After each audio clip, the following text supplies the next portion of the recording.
1999 में भारत-पाकिस्तान के मध्य कारगिल का संघर्ष हुआ था, जिसमें अनेक भारतीय सैनिक बलिदान हो गए थे। युद्ध के दौरान अनेक भारतीय सैनिकों को पाक फौज ने धोखे और छल से अपने कब्जे में लेकर बंदी बना लिया था।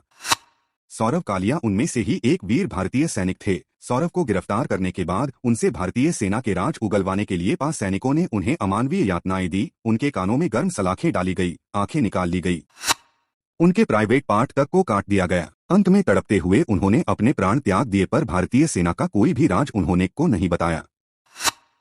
कारगिल युद्ध के दौरान भारत के अनेक सैनिक बलिदान हुए थे, जिनके पार्थिव शरीर को वाजपेयी सरकार ने अंतिम संस्कार के लिए उनके गृहनगर और गांव में भेजे थे। अपने सैनिकों के शव और पाकिस्तान की बर्बरता देखकर पूरे देश में पाकिस्तान विरोधी लहर बहने लगी थी। तब पूरे देश से यह मांग उठ रही थी कि भारत को के साथ हर तरह के संबंध तोड़ लेने चाहिए।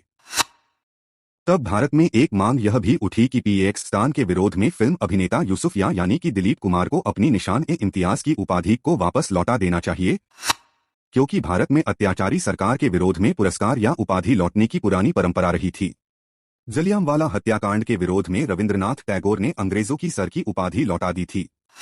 असहयोग आंदोलन के दौरान मो गांधी ने अपनी केसरे-हिंद की उपाधि वापस कर दी थी। 1942 में जमनालाल बजाज ने अपनी राय बहादुर की उपाधि लौटा दी थी।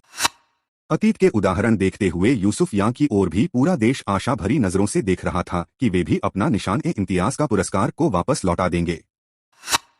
पर यूसुफिया न तो भारतीय सैनिकों के बलिदान से पसीजे, न पूरे देश से पुरस्कार वापस लौटाने की उठ रही मांग से। वे भारतीय सैनिकों के बलिदान को नजरअंदाज कर पाकिस्तान के पुरस्कार को अपनी छाती से ही चिपकाए रहे, और आज उसी निशान-ए-इम्तियाज को अपनी छाती से चिपकाए हुए ही जन्नत और बेहतर हुरों की ओर कूच कर गए। पर लगता नहीं कि उन्हें जन्नत नसीब होगी, क्योंकि वे अपने जिस दूसरे काफिर नाम यानी कि दिलीप कुमार के नाम से हिंदी फिल्म इंडस्ट्री में सक्रिय थे, वहां उन्होंने हजारों तरह के नाच गाने, गीत संगीत के मुजाहिरे पेश किए थे।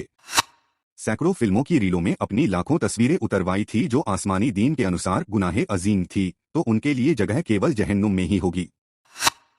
निशान-ए-इम्तियाज और यूसुफ खां का प्रकरण बताता है कि यूसुफ मियां के लिए देश से बड़ा अपना दीन और भारत से बड़ा पाकिस्तान था।